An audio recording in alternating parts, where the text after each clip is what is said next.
Buenas tardes, chicos. Una vez más, bienvenidos a este curso de neuropsicología.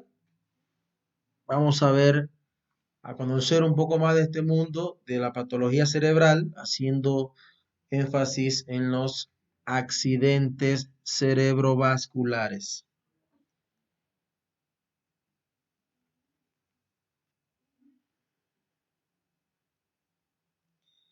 La patología cerebral, entonces, es importante que usted como estudiante de psicología conozca sobre la patología cerebral. ¿Por qué? Debe comprender cómo se puede alterar el sistema nervioso, debe comprender que la presencia de un determinado desorden neuropatológico no excluye que pueda existir otro tipo de desorden, es decir, emocionales, conductuales o de personalidad. Los conocimientos neuropsicológicos pueden aplicarse de diversas formas en el tratamiento de las personas afectadas por una alteración cerebral que tenga repercusiones sobre la conducta. Diferentes desórdenes o alteraciones pueden dar lugar a síntomas parecidos. Bueno, los accidentes cerebrovasculares, más conocidos como los famosos ABC, por sus siglas, son un grupo heterogéneo de trastornos en los que se produce lesión cerebral por un mecanismo vascular, ¿no?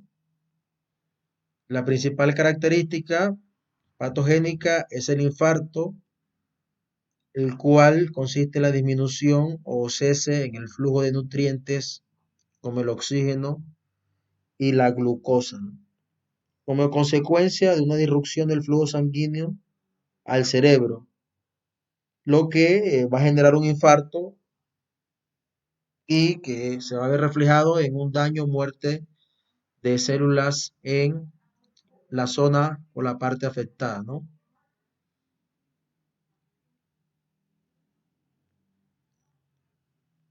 Los ACV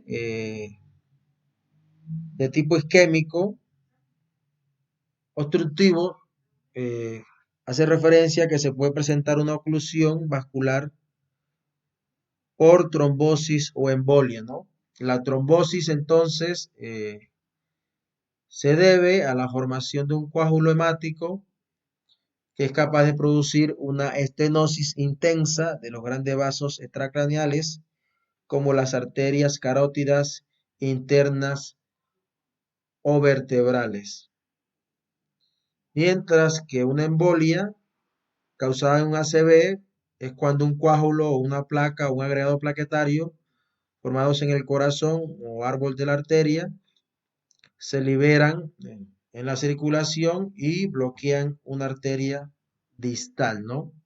Ese es ACV isquémico obstructivo, es decir, obstruyen una arteria específica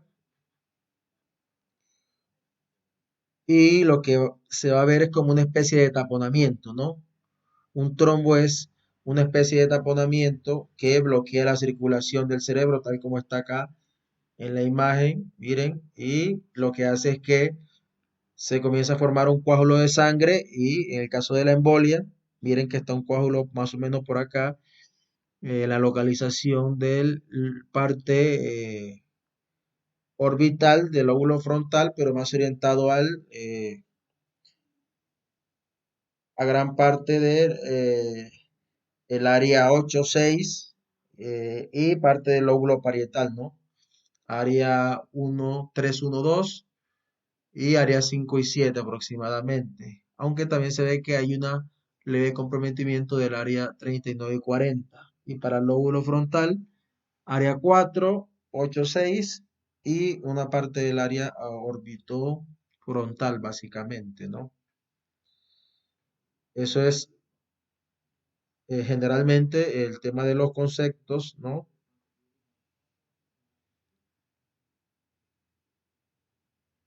Vamos a sacar unos minutos en clases para hablar de todos estos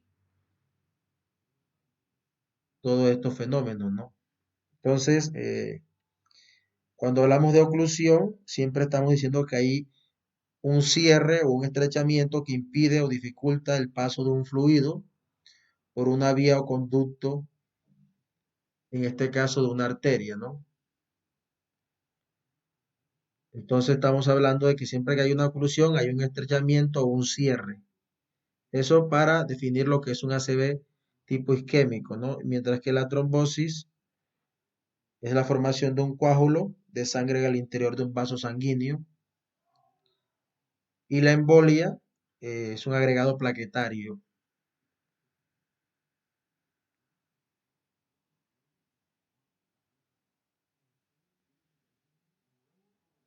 Los ataques isquémicos transitorios, bueno, vamos a entonces que los accidentes cerebrovasculares son de tipo isquémicos y hemorrágicos, ¿no? En este caso estamos viendo los tipos isquémicos, la formación de lo que es un trombo y la embolia que genera un fenómeno oclusivo en los dos casos, ¿no?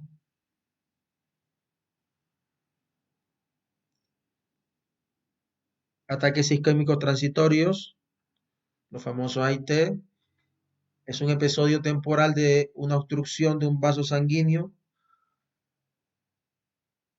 durante un tiempo inferior a 24 horas. Incluso algunos pueden demorar solo minutos. Al igual que la mayoría de los ACV se encuentran asociados a una enfermedad arterioscleróticas y tienen los mismos factores de riesgo. Es decir, que si hay una enfermedad arteriosclerótica, eh, hay una enfermedad, perdón, aterosclerótica, hay un mayor riesgo de sufrir un ataque isquémico, ¿no? Ya hablamos un poquito de dije hace anteriormente que hay los ACV son de tipo isquémico y hemorrágico. Ya hablamos de los ACV tipo isquémico y ahora vamos a hablar un poquito de los ACV hemorrágicos. Entre los ACV hemorrágicos encontramos que se produce una ruptura de vaso arterial. La hemorragia cerebral es causada principalmente del daño y la hipertensión, el mayor factor de riesgo, aunque también se puede presentar por aneurisma y malformación arteriovenosa. Si se libera sangre al cerebro con presión capilar y produce difusión de un área localizada, sobrevienen el fenómeno de la cefalea y alteración en el estado de conciencia. Si el daño es amplio, tienden a presentarse alteraciones conductuales y cognitivas, como el infantilismo, diferenciada, falta de espontaneidad y problemas de la memoria, ¿no? Aquí vemos que el tejido encefálico sometido a privación de sangre produce un infarto, una neurosis, necrosis isquémica, esto. Y cuando hablamos de un ACV hemorrágico, quiere decir que se rompe, ¿no? Hay una ruptura del vaso arterial eh, y entonces se produce un derramamiento de sangre en el cerebro, ¿no? Eso es lo que se llama un ACV hemorrágico, en otras palabras, para que lo comprendamos de forma más coloquial y lo podamos integrar a nuestro sistema de memoria. ACV isquémico, a manera de conclusión, se genera una oclusión, o sea, un taponamiento o estrechamiento de una arteria o un vaso sanguíneo y eh, el ACV hemorrágico es cuando hay ruptura de un vaso sanguíneo. Entonces vamos a comprender que el ACV saliente se refiere a los síntomas que no son obvios y pasan inadvertidos. La hipertensión es un factor de riesgo asociado a este tipo de infartos y se puede describir como pequeñas lesiones en la profundidad de las estructuras cerebrales, ¿no? A veces hay personas que sufren ACV saliente y no se dan cuenta, no se nota porque no es tan fácil o no son obvios de evidenciar. Vamos entonces a hablar un poco de este mundo de la irrigación cerebral arterial, de cómo es ese sistema anatomofuncional. Eh, la irrigación del cerebro es doble, es decir, procede de dos orígenes distintos. El sistema carotideo y el sistema vertebrobasilar, ¿no?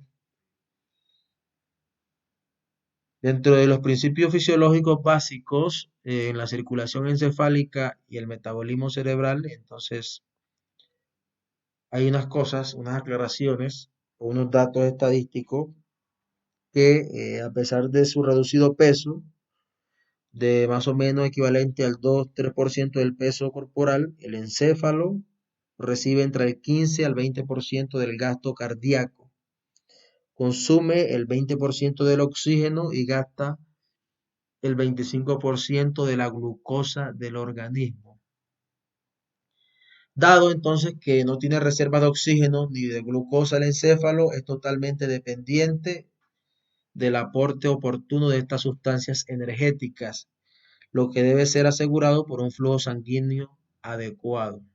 El flujo sanguíneo entonces cerebral, por su sigla FSC, se define como el volumen de sangre que atraviesa un territorio del encéfalo en la unidad de tiempo. Este es directamente proporcional a la presión de perfusión cerebral e inversamente proporcional a la resistencia vascular cerebral. El flujo sanguíneo cerebral normal es de 50-50 eh, por 100 gramos cada minuto. Eh, y entonces aquí viene una reflexión y es que las personas que tienen riesgo de familiares, predisposición, eh, deben cuidarse mucho, ¿sí? Eh, porque sin duda puede generarse complicaciones a largo plazo cuando sufren de hipertensión y otros tipos de enfermedades como cardiovasculares. Entonces, ese flujo sanguíneo cerebral normal decía ahorita que era de 50 a 55 mililitros eh, por cada 100 gramos, ¿no? Por minuto. Y que los valores de 10 a 15 mililitros por cada 100 gramos por minutos se consideran en penumbra isquémica con disfunción neuronal sin infarto constituido. Los valores entre 8 a 10 mililitros sobre cada 100 gramos por minuto llevan a la interpretación de la actividad neuronal y de mantenerse estos valores en 6 minutos ocurre la muerte celular. Son datos para que lo tengamos en cuenta del funcionamiento de la irrigación cerebral. El sistema cardíaco, eh, el sistema eh, cardíaco nutre al encéfalo, todas las arterias y venas al encéfalo y entonces es muy importante que ese flujo sanguíneo eh, sea importante en cuanto a la medida que en los hábitos de vida alimenticio eh, sea sano, ¿no? Entonces, este sistema carotideo provee el 80% del flujo sanguíneo cerebral. Las dos carótidas primitivas tienen un origen diferente.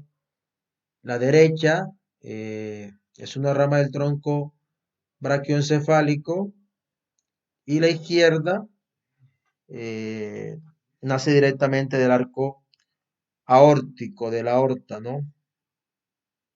Entonces, a la altura de la cuarta vértebra cervical, la arteria carótida se divide en sus dos ramas, la carótida externa y la carótida externa. ¿Mm? Aquí está, aquí vemos en la imagen la carótida interna, aquí la vemos,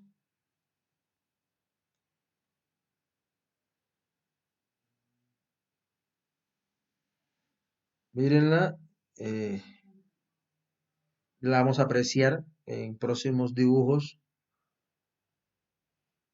de una manera. Aquí vemos el polígono de Willis que también vamos a apreciar. Vemos la irrigación que hace la carótida a ciertas áreas de los lóbulos cerebrales. Entonces, la carótida interna, esta que está aquí, penetra el cráneo por el orificio carotiideo y sus ramas terminales son la arteria cerebral media, esta que está acá, arteria cerebral media, esta, la arteria cerebral anterior, aquí la vemos, la arteria cerebral anterior, ¿sí? Está más cercana al lóbulo frontal. Entonces, en el segmento intracraneal, la carótida interna da tres ramas, ¿no? Y da tres ramas que son la arteria oftálmica, que es esta que está aquí, arteria oftálmica, da la arteria coroidea anterior, que es esta, mírenla, arteria coroidea anterior y la comunicante posterior, ¿no? Arteria comunicante posterior, que es esta que está acá, arteria comunicante posterior, mírenla, muy cercana al sistema límbico y todo lo que es el lóbulo temporal, ¿sí?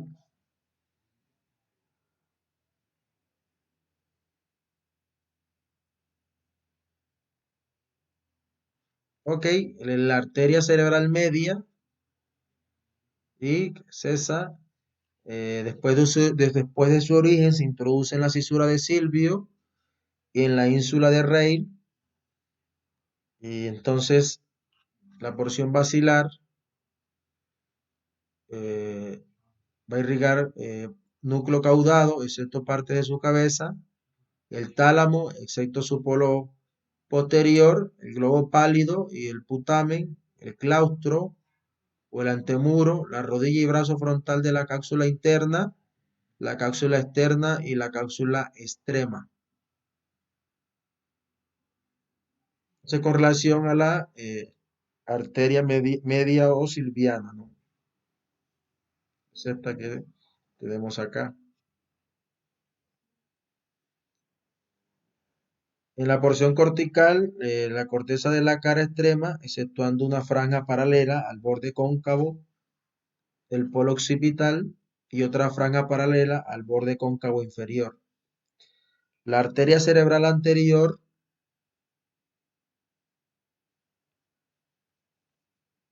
sigue el cuerpo calloso por su cara craneal y va a situarse en el fondo de la cisura interhemisférica.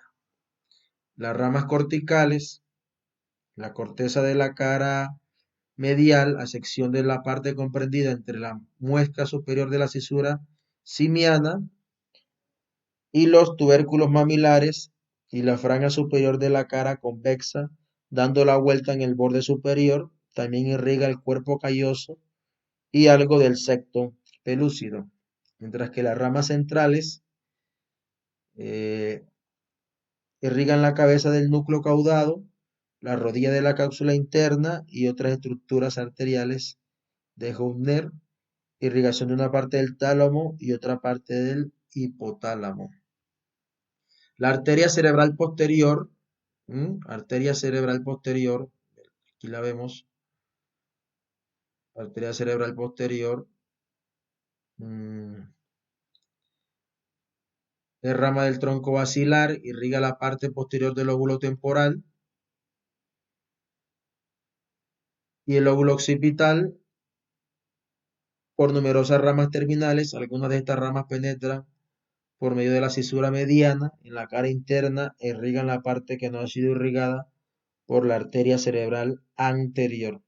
La arteria calcarina que irriga las áreas visuales, las ramas que penetran por el espacio perforado posterior e irrigan a la epífisis, parte posterior del trígono o trigono y parte posterior del tálamo, ¿no? La arteria coroidea posterior que atraviesa el espacio perforado posterior y va a irrigar a los plexos coroideos. Eso es más o menos por el ventrículo lateral y fundamentalmente a los del tercer ventrículo. La arteria coroidea anterior, rama de la carótida interna, se introduce por el espacio perforado anterior en los hemisferios cerebrales para irrigar a los plexos coroides. El sistema vértebro basilar,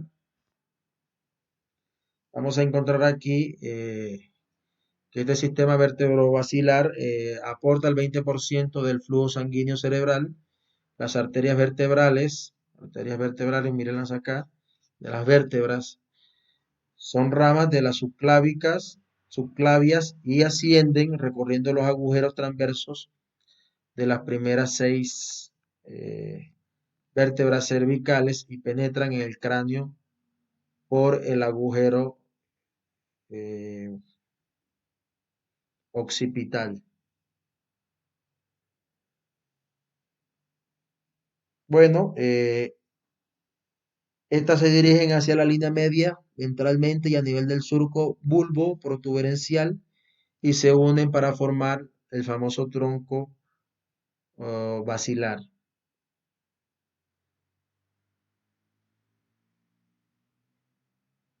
Arteria basilar en su trayecto da importante irrigación al tronco cerebral, al cerebelo y al oído medio.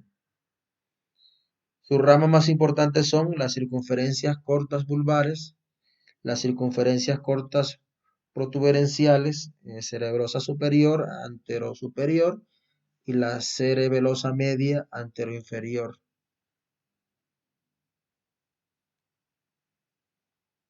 La anatomía y función del polígono de Willis, la vascularización arterial cerebral posee varios sistemas anostomóticos que en situaciones de riesgo isquémico funcionan como vías alternativas regulando la circulación y asegurando el mantenimiento de un flujo sanguíneo cerebral constante, eficiente y adecuado que permite la autorregulación cerebral. Todo eso que vemos ahí es el famoso polígono de Willis. El más importante de esto posee muchas variedades anatómicas. eh, es un asiento importante de patologías. Mírenlo aquí en las vistas. Miren el polígono de Willis que recorre parte del tronco encefálico, ¿sí? Y recorre parte de las cintillas cerca de las cintillas olfatorias, parte del lóbulo temporal y también irriga el sistema límbico, pero también irriga el cerebelo, ¿no?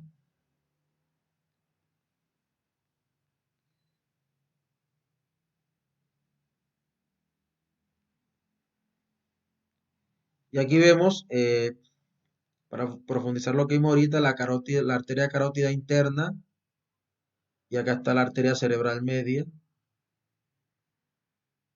y la arteria basilar, que es esta que pasa por aquí. Entonces, con respecto a la vascularización venosa, en el encéfalo su disposición no sigue en absoluto la red arterial. La red venosa del encéfalo es sencilla, pues si bien existen venas, lo más importante es la existencia de los senos venosos. Según la disposición de los senos, podemos distinguir dos grupos: senos sagitales impares y los senos pares. ¿Sí? Entre los senos venosos sagitales nace en la apófisis crista galli y va aumentando de diámetro en dirección occipital.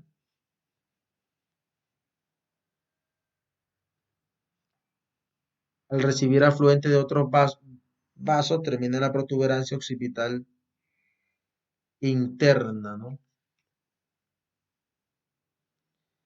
Este recorrido sigue la sutura sagital del cráneo en el espesor del borde convexo de la hoz del cerebelo.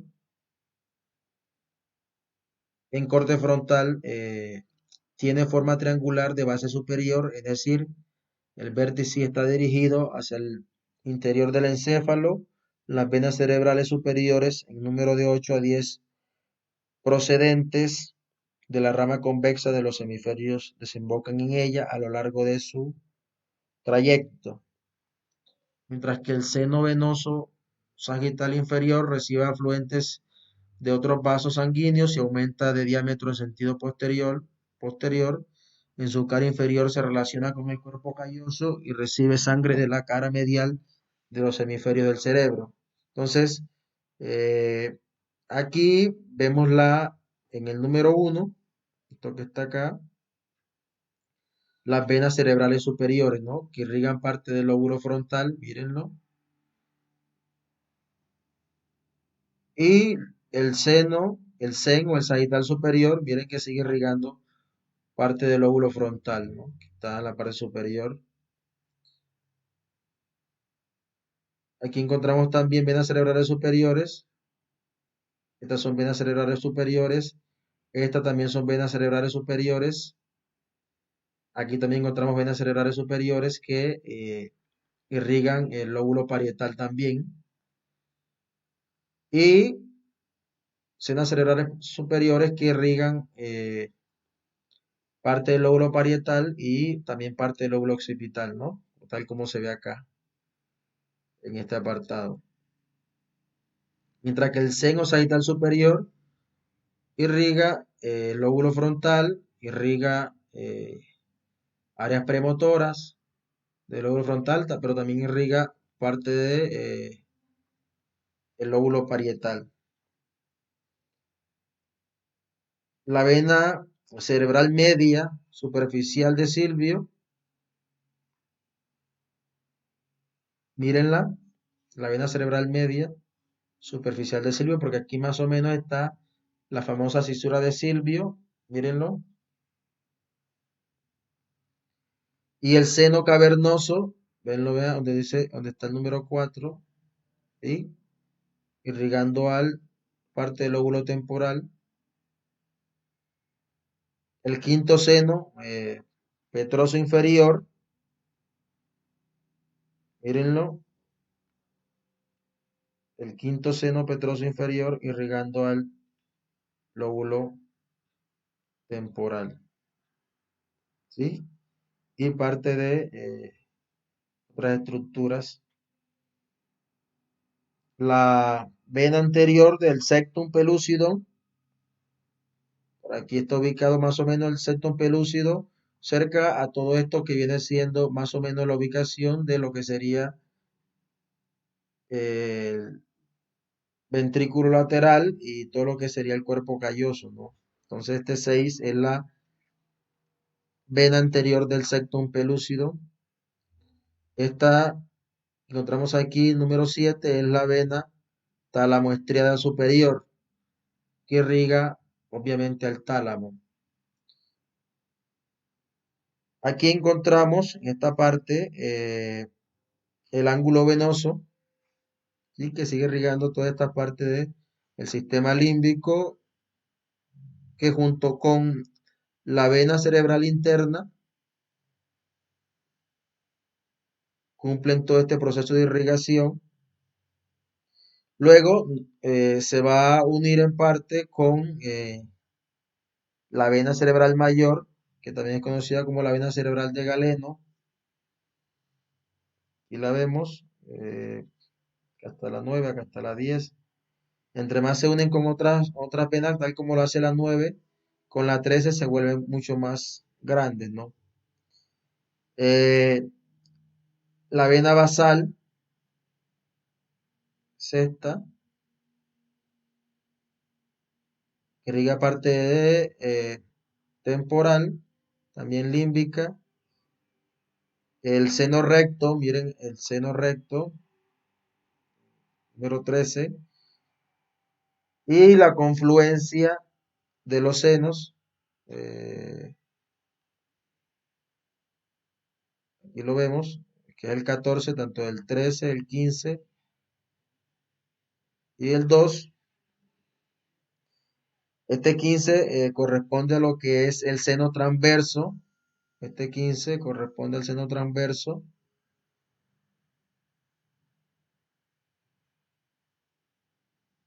que se confunde con el 16, que es el seno sin molde, y el 17, que es la vena yugular interna, ¿no?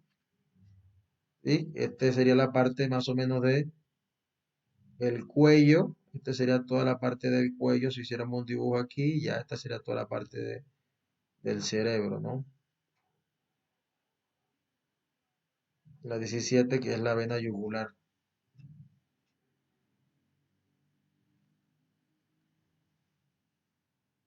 Entonces, el seno recto, ya lo habíamos dicho, que es este, el 13, continúa en el espesor de la tienda del cerebelo, desembocando al final de la protuberancia occipital interna. Posteriormente confluye con la parte dorsal del seno sagital superior, el seno recto. Y riga todo lo que tiene que ver con la tienda del cerebelo, la protuberancia, todo lo que es el tallo cerebral. Mientras que el seno occipital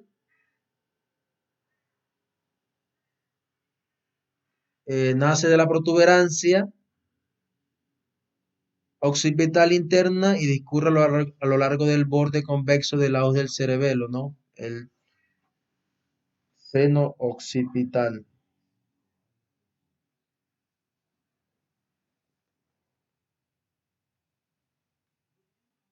La confluencia de los senos o prensa de Erófilo, que es, ya lo habíamos dicho que era aquí,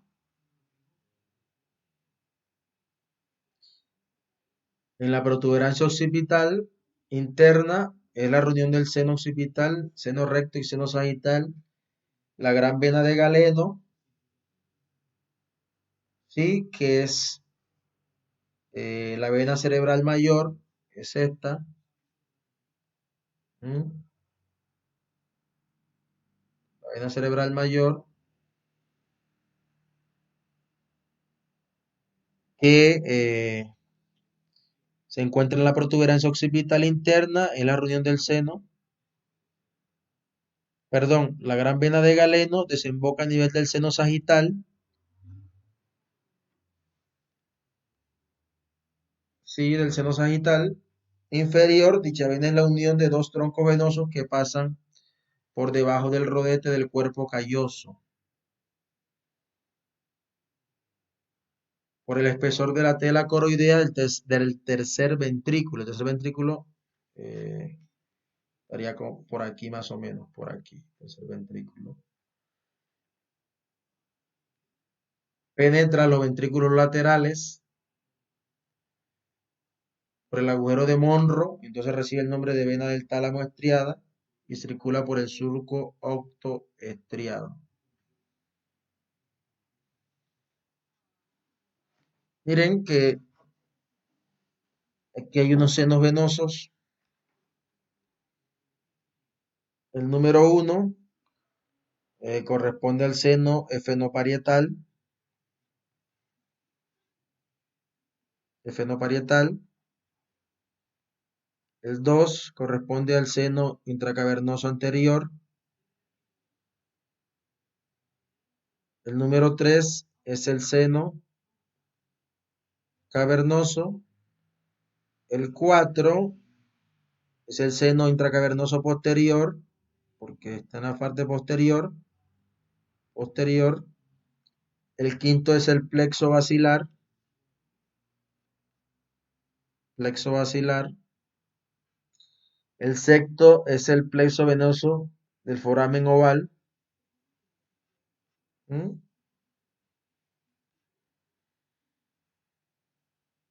El séptimo es el seno petroso superior.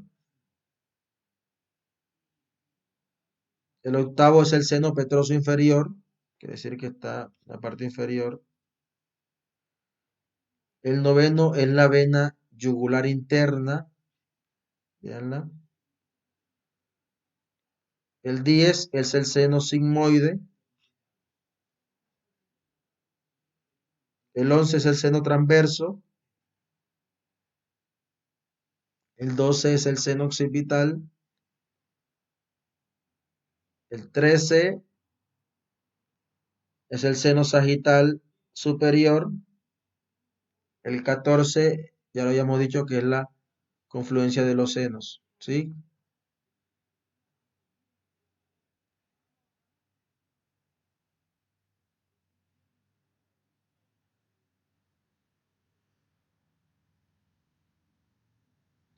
Dentro de la nomenclatura, estos es los mismos nombres, que estos son los números por los que se conocen. 1, 2, 3, 4, 5, 6, 7, 8, 9, 10, 11 y 12, para determinar cada uno de los senos, ¿no? Según los números que hemos visto. Interesante entonces, les dije hace un rato que íbamos a ver una mejor imagen de este fenómeno, las arterias del encéfalo, y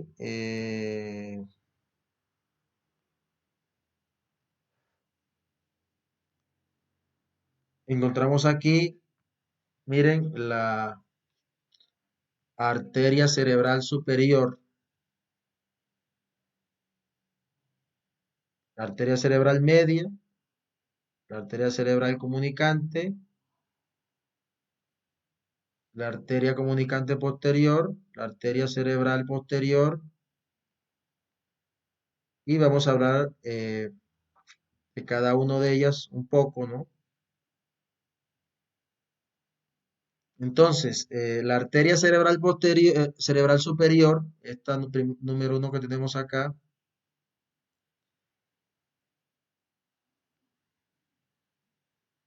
básicamente, junto con la arteria cerebral media, miren, toda la parte que irriga la arteria cerebral media, irriga toda la parte del lóbulo temporal, ¿no? La arteria cerebral media irriga parte del lóbulo temporal, véanlo, pero también irriga parte del lóbulo parietal, ¿no?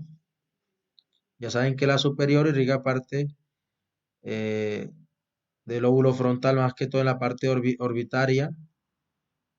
La arteria comunicante posterior, ¿sí? Todo este tema de eh, relacionado todo lo que es el sistema límbico y todo lo que es cercano, la comunicante anterior y la comunicante anterior, la comunicante posterior, la arteria cerebral posterior que irriga todo lo que tiene que ver con el tallo cerebral, la arteria cerebelosa inferior, esta que irriga parte del cerebelo, ¿sí? Aquí se desprende, la arteria vertebral, porque llega desde las vértebras, ¿no? Las primeras 5 o 6 vértebras.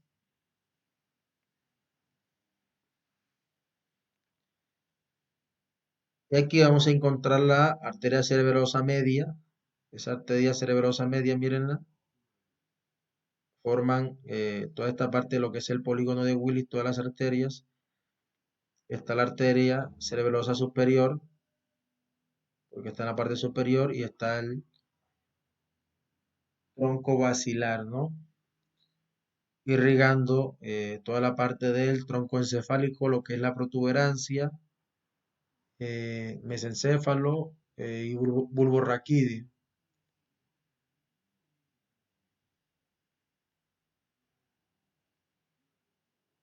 Aquí vamos a ver una imagen más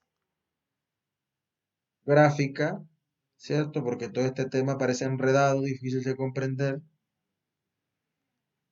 pero lo importante es eh, comprender qué partes pueden alterar ciertas estructuras cerebrales. Entonces, vamos a colocarle color a esto y vamos a iniciar la clasificación de las arterias y vamos a iniciar por la arteria temporopolar. Miren la arteria temporopolar.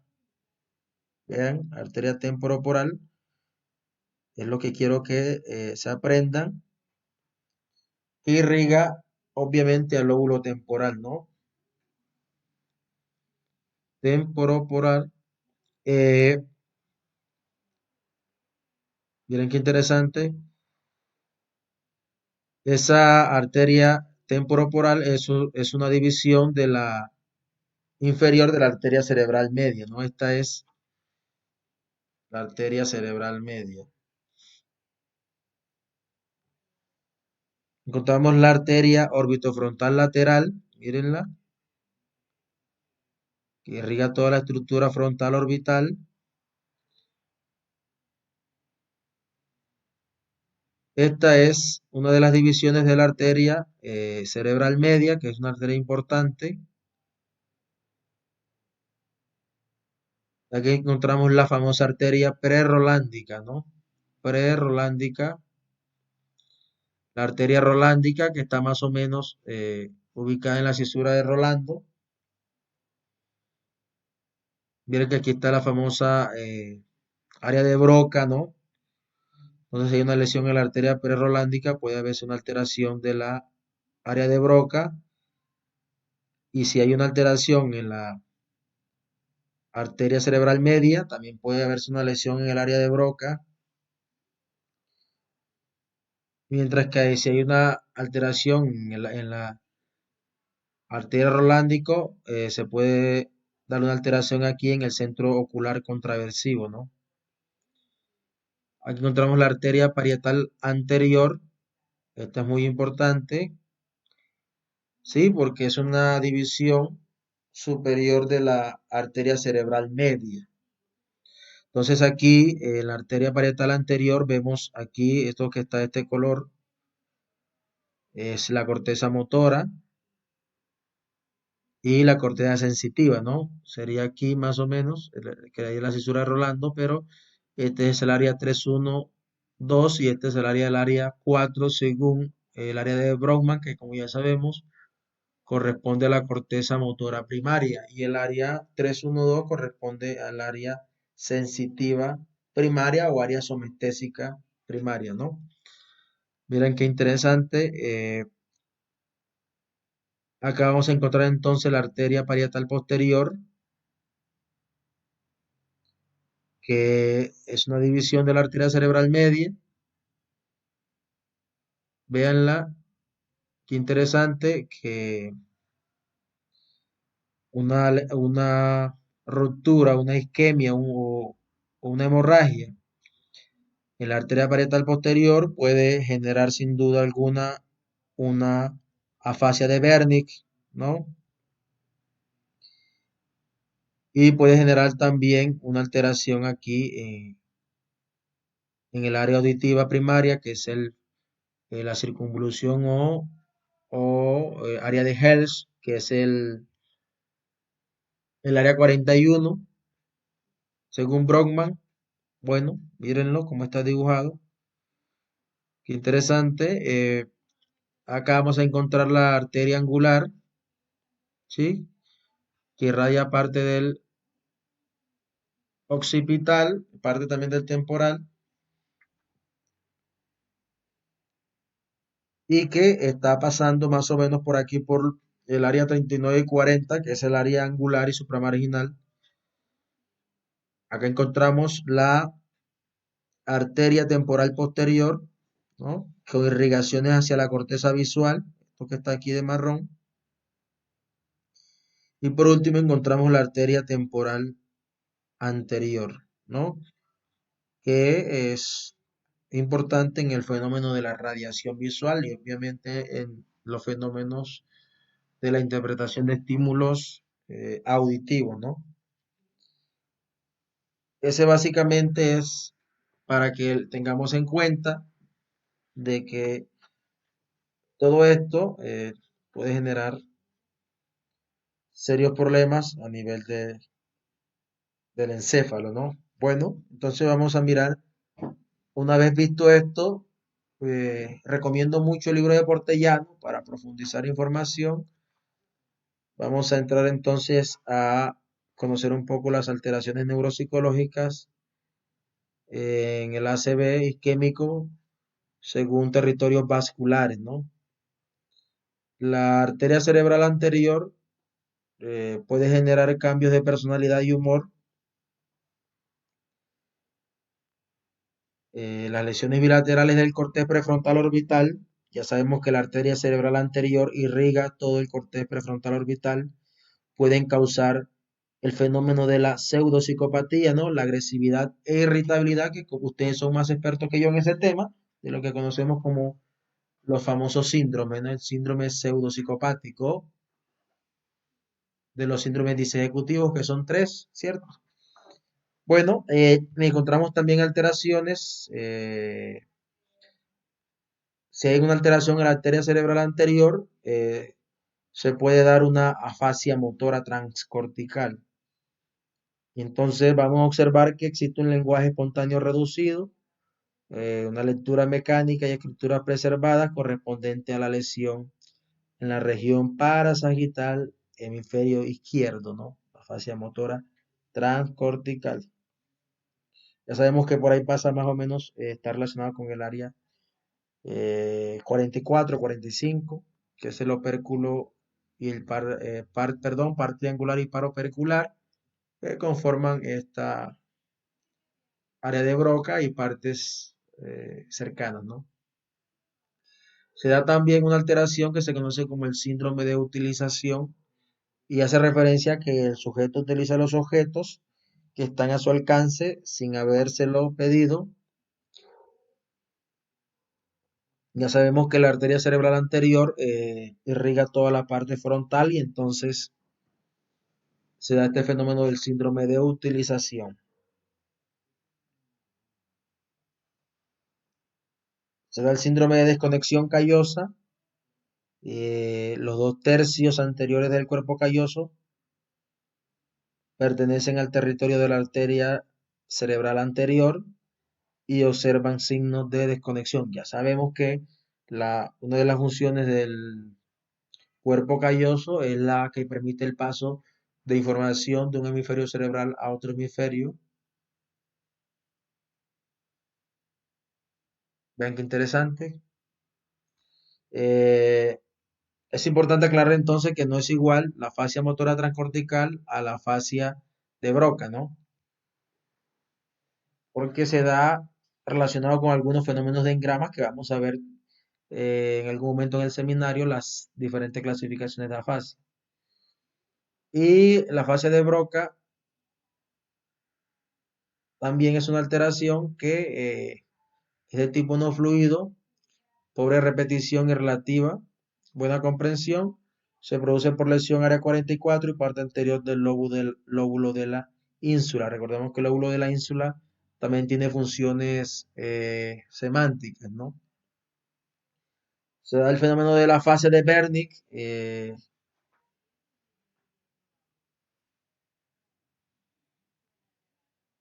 Bueno, se me olvidaba decirles que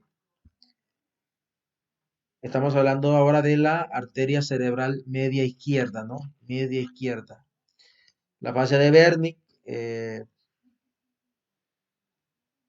alteraciones en el lenguaje fluido, parafásico con pobre repetición y déficit de la comprensión auditiva, y por lo generalmente se da en lesión en área 22 de Brodmann y algunas zonas parietales como el área 39, pero también el área 37, que es un área temporal, área 21 y 20, que son áreas temporales que se encuentran en la eh, circunvolución temporal inferior, tal como vimos en la clase pasada del lóbulo temporal y síndromes agnésicos, ¿no? En esta arteria cerebral media izquierda también puede producir alteraciones eh, en la circunvolución angular, generando alexia central y generando alteración en la lectura y escritura, siendo el lenguaje oral normal, ¿no? También se da en la arteria cerebral media izquierda la apraxia ideomotriz, que es una dificultad en realizar gestos simbólicos, posiciones del cuerpo, que cuando veamos apraxias, ¿no? Mm, vamos a profundizar todo este fenómeno de las famosas apraxias. Hemos hablado entonces hasta aquí de las alteraciones neuropsicológicas en la arteria cerebral anterior, en la arteria cerebral media, izquierda, y ahora vamos a hablar de la arteria cerebral media, pero derecha, ¿no? Derecha. En la arteria cerebral media derecha vamos a encontrar entonces heminegligencia izquierda, es decir, una incapacidad de un paciente de orientar o identificar un estímulo que aparece en un hemiespacio, ¿no? En la arteria cerebral media vamos a encontrar también alexia, pero aparte de eso vamos a encontrar agrafia, calculias espaciales y vamos a encontrar errores en la colocación de los números y en la utilización espacios en lectura y escritura. Vamos a encontrar también las apraxias, que son propias del hemisferio derecho, ¿no? Eso es lo que pasa en la alteración de cerebral media derecha, hemisferio derecho. Y las apraxias del vestir, que es dificultad en colocar una prenda correctamente y realizar las construcciones sencillas. Vean qué interesante. La arteria cerebral posterior izquierda pueden generar una fascia sensorial transcortical. Se lo observa en pacientes con jergas que no tienen que ver con lo que se le pregunta y se da por lesiones temporo-occipitales, ¿no? La anomia cromática tiene la desconexión visoverbal. El paciente es incapaz de decir el nombre de los colores y implica una desconexión de lo que es el lóbulo del cortés, perdón, occipito temporal, ¿no? Está el fenómeno de la afasia óptica o anomia óptica, que se interpreta por un fenómeno de desconexión entre la información visual y las áreas del lenguaje.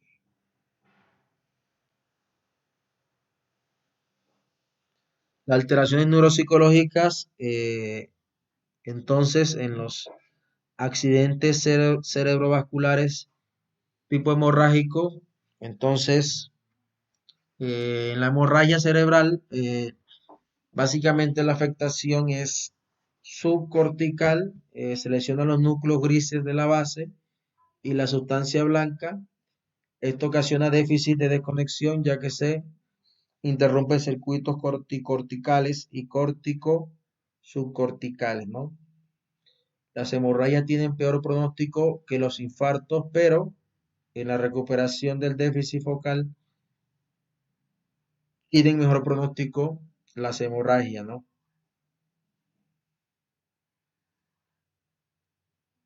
Vamos a hablar entonces de que existen unos tumores, vamos a hablar de los principales, ¿no?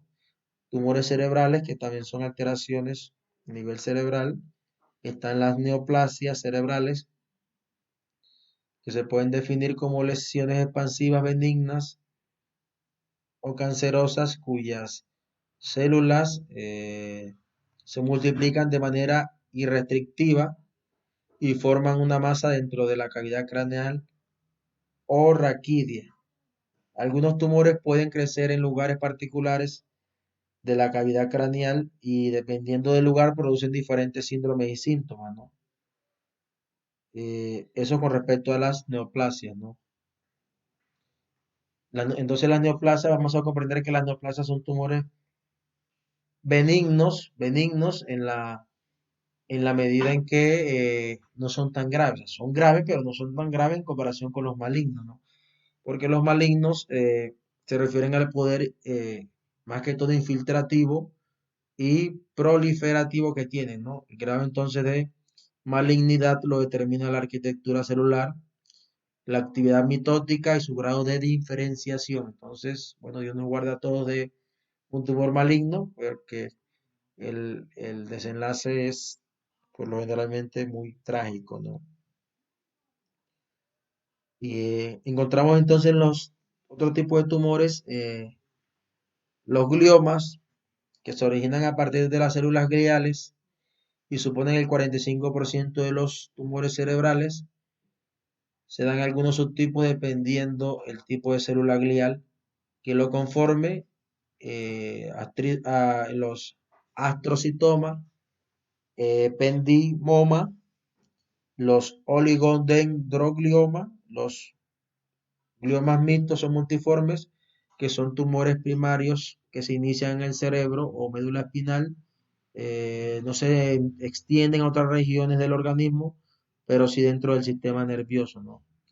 Están los meningiomas, que son tumores benignos, que se originan a partir de la dura madre o la aracnoides.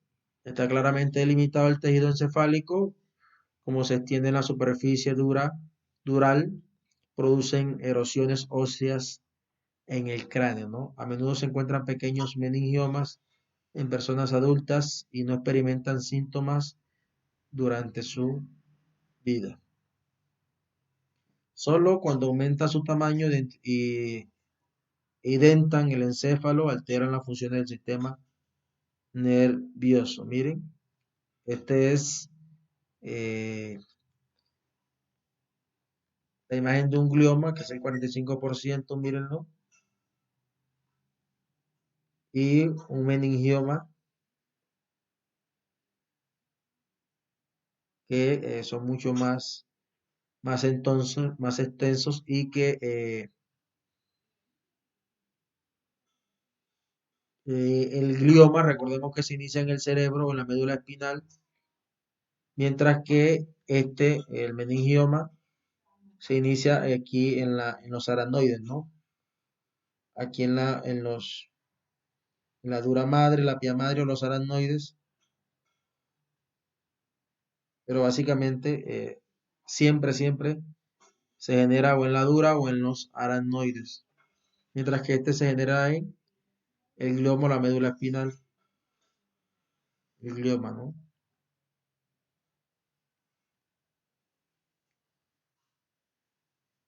Los adenomas hipofisiarios eh,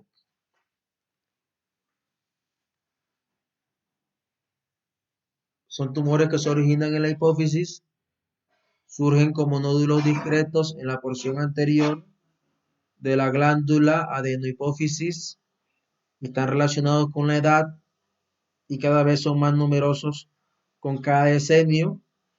Los tumores que miden menos de 1 centímetro se conocen como microadenomas y se confinan a la silla turca. La neuroma del acústico es guanoma, que se origina en la célula de Schwann del nervio estatoacústico y lentamente afecta a los nervios vestibular y coclear. El paciente presenta pérdida de audición y acúfenos. Se produce neuralgia del trigémino y pérdida de sensibilidad facial, ¿no?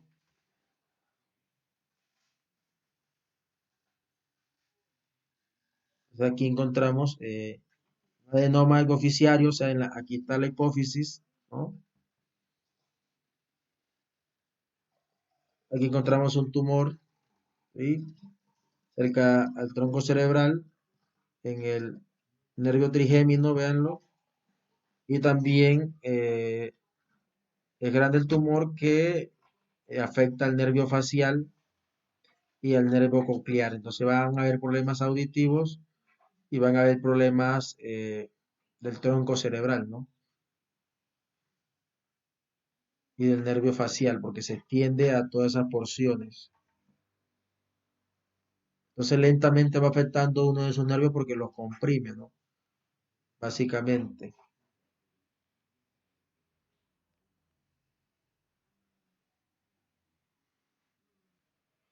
Vamos a encontrar entonces los craniofarangiomas, que se originan a nivel de la unión del infundíbulo con la hipófisis y pueden alcanzar un diámetro de 3 a 4 centímetros y casi siempre es quístico. Suele encontrarse por arriba de la silla turca, deprime el quiasma óptico y se extiende hacia el tercer ventrículo. A menudo adopta la forma de un trastorno de hipófisis, hipotálamo y quiasma óptico, ¿no? mientras que los tumores de la región pineal se conocen como los pinealomas. Los distintos tumores de la región pineal, germinoma, pinealoma, teratoma y glioma, presentan consecuencias clínicas relacionadas con el aumento del PIC secundario a hidrocefalia, ¿no? Las alteraciones funcionales del techo del mesencéfalo y la endocrinopatía. Entonces, dentro de las alteraciones generales de la relación con los tumores cerebrales, vamos a encontrar las cefaleas, los vómitos, las convulsiones, el aumento de la presión intracraneal, el PIC, que la pueden producir meningitis crónica, trombosis de las venas cerebrales, quistes aracnoide y la alteración relacionada con la función mental, como es la falta de aplicación a las actividades de la vida diaria, irritabilidad, la habilidad emocional, indiferencia a las normas sociales, falta de iniciativas, pueden ser algunas causas, ¿no? Dentro de las alteraciones neuropsicológicas vamos a encontrar el aumento de la presión intracraneal para los tumores, puede causar un cuadro confusional, desorientación en tiempo y espacio, lenguaje incoherente, alteraciones perceptivas. Cuando los tumores afectan el lóbulo frontal o el lóbulo temporal, producen cambios en la personalidad, la memoria, la conducta y el nivel de conciencia, ¿no? Los gliastomas, los glioblastomas multiformes de localización bifrontal, que son tumores en forma de mariposa, invaden el cuerpo calloso y la sustancia blanca frontal orbital, producen síntomas semejantes a las patologías psiquiátricas. Los tumores de localización temporoparietal izquierda producen trastornos afásicos muy sutiles. Entonces, ha sido todo por hoy. Dios me lo bendiga. En la próxima clase vamos a entrar al concepto de los traumatismos cráneoencefálicos, ¿no? Que son lesiones adquiridas que implican el cerebro tras recibir un impacto. Muchas bendiciones a todos. Nos vamos a tomar unos minutos para aclarar todo este tema en clase también. Y